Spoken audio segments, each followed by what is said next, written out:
Good morning, econ students. Here to check in with you in week 5 of the quarantine. Hope you had a relaxing weekend and that everybody's staying happy and healthy. And what we're going to talk about today is supply side economics, probably one of the more controversial topics that we talk about, that we cover in the class, because there's just so much fighting and so many arguments over whether this stuff works or not. Whether you agree with the policies or not, you have to know it. You have to be familiar with the idea of supply side economics.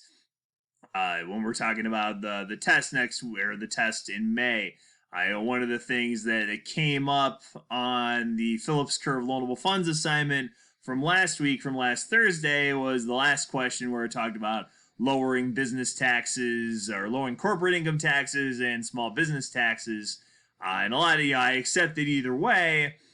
A lot of people put that it would change aggregate demand, because it changed aggregate demand, its movement on the Phillips curve towards inflation, away from unemployment. But really, when we're talking, the supply side argument is that something like that actually moves aggregate supply. The lower business taxes, that lowers production costs for businesses, and when businesses have lower production costs, they'll produce more. So it would shift aggregate supply, and when we shift aggregate supply, it shifts the entire Phillips curve. So I want to review that concept today and talk about supply side principles, and especially with taxes. So to start off, let's talk about when we're talking about taxes. There are three main types of taxes that our government uses to raise funds. And this is kind of the supply side argument, is that it's not saying there shouldn't be no taxes. Obviously, we need things like police officers and a military, and some welfare and things like that. Supply siders aren't arguing that we should abolish taxes altogether, though I'm sure that'd be fun for everybody. But that if we charge too much in taxes, that can end up hurting the economy. And in particular, so let's talk about the types of taxes that we're talking about. Progressive, proportional, and regressive. First off, you got the top, progressive taxes. A progressive tax is basically the more you make, the more you pay. And this is seen as in our personal income taxes. Okay, so you start off, let's say Colin makes $50,000 a year, and his twin brother Cam makes $200,000 a year. Cam is going to pay more in taxes. The more you make, the more you pay. Okay, the less you make, the less you pay. That's the idea of a progressive income tax. Okay, so as your income goes up, this is one of those things where if we were in class, I could show you the tax brackets and who pays what depending on what income tax. If you make over $500,000, this is the rate you pay. On things you make over $500,000, if you make $3 a year, this is the rate that you pay, and things like that. But that's the progressive income tax. A proportional income tax, or proportional tax in general, would be, I guess you'd call it a flat tax. A flat tax is one in which no matter what you make, you pay the same amount. Okay, so this shows up in proposals every now and then. When I was the first time I voted in 1996, there was a candidate named Steve Forbes who this was basically his entire platform. He was running for Republican. The candidate for the Republicans was flat tax. Unfortunately, he didn't have any other ideas. So education, flat tax. Environment, flat tax, things like that. But a proportional tax would mean everybody pays the same amount. And this is really everybody pays the same rate. This is what we have in Illinois with our state income tax. So if you think progressive income tax would be your federal tax, proportional would be like Illinois. Illinois, I think everybody pays 4.75% of their income to the state, whether you make $10,000 or $10 million, 4.75.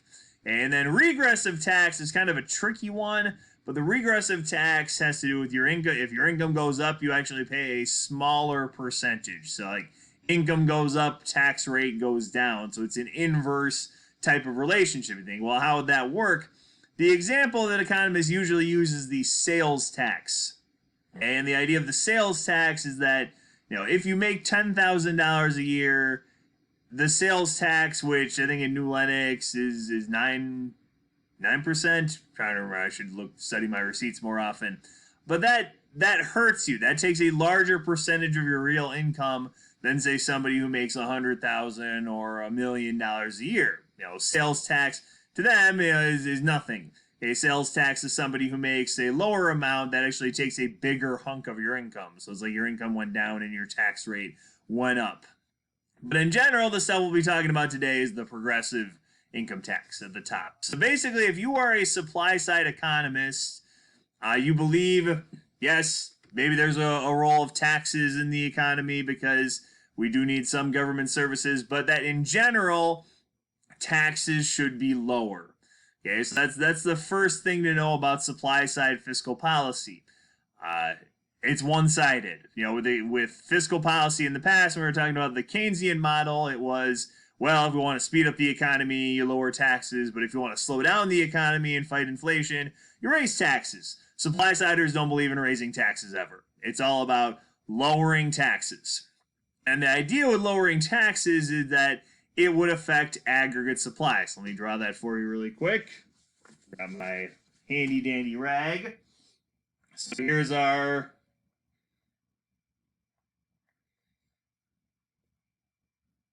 economy at long run equilibrium, like we've been drawing since February.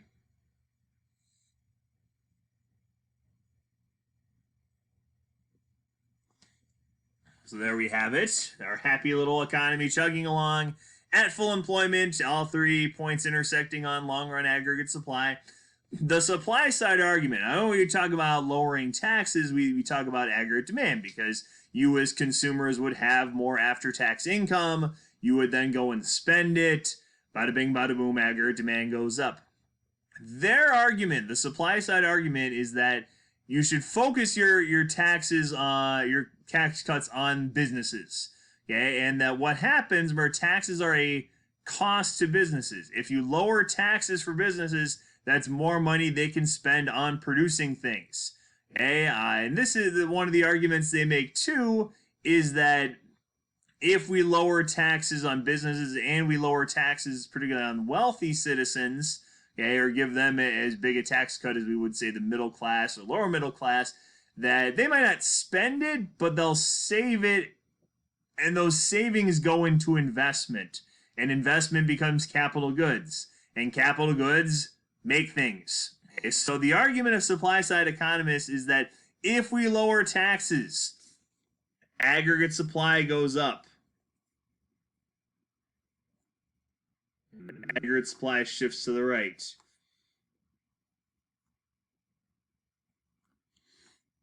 Okay, so that we shift aggregate supply to the right, and you get those effects. So output would increase, yay.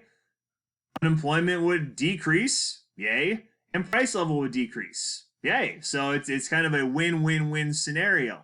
Again, this is the theoretical model for it. But that if you lower business taxes, that businesses will produce more and aggregate supply will shift to the right.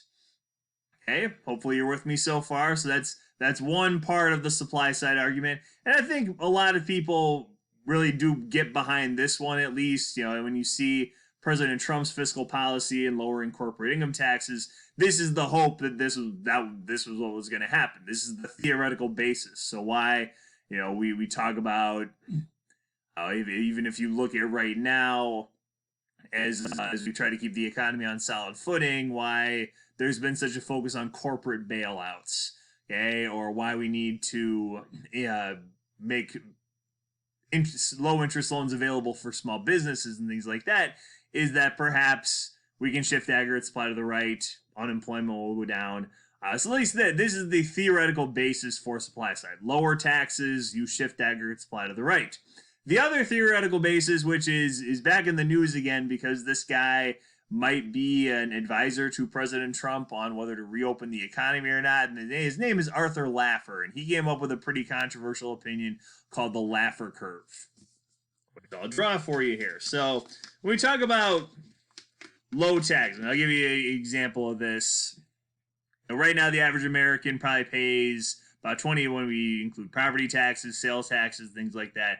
Probably about 20% of their income goes to taxes. Now, probably for the most part, your parents say, well, that sucks. I'm just going to work harder, make more money, and I'll make more money. And that'll help me pay for things like dishwashers and dryers and cars and homes and things in your future college education, things like that. Arthur Laffer posits that at a certain point, maybe 30%, maybe 40%, maybe 50%, that if the government takes more and more of your income in taxes, you will become less motivated. So the more motivated you are, with lower taxes, that motivates you to work, save, and invest. If the government's taking 50, 60%, what's the point? Okay, you don't feel like working as hard as you used to because you're not getting as much as you used to. So Arthur Laffer's theory, it's called the Laffer curve, and it's actually the last new graph you need to know for this class. Okay. So we have on one side, your y-axis, you have tax rates. Okay, and then on the bottom you have tax revenue. Okay, so that's how we start with the Laffer curve. So you have tax rates and tax revenue. Now, normally when we talk about raising taxes, if let's say we have 0% taxes, well, we're not going to have any tax revenue. Makes sense, hopefully. As you raise taxes, so we go from to 1% tax rate, well, you're going to get more tax revenue. Yeah, it makes sense. So at least initially, there's kind of a direct relationship. Okay. As tax rates go up, you will get more tax revenue. Okay. However, Arthur Laffer argues that at a certain point, we'll call that M. That's our max. Okay, maximum tax rate giving us maximum tax revenue, maximum tax revenue produced.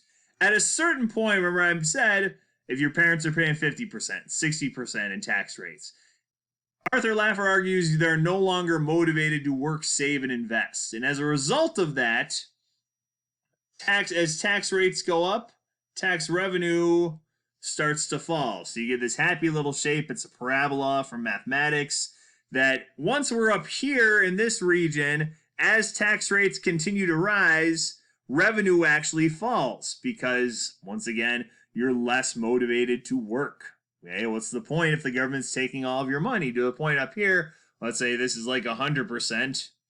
The government takes everything. Well, why would you work at all if you don't get to keep any of your tax income?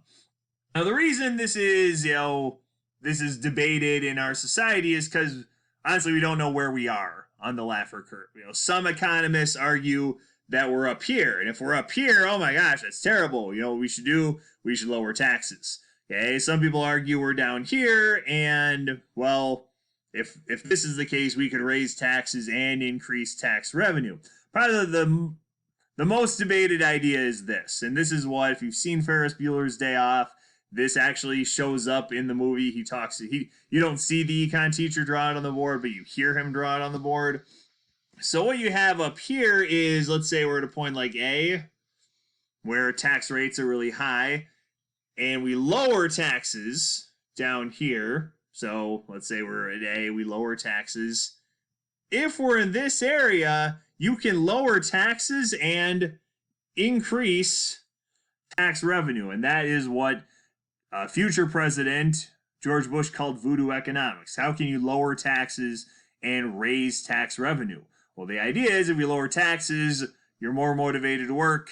More motivated to work, you make more money. You make more money whether you're an individual worker or a corporation, and you end up paying more taxes.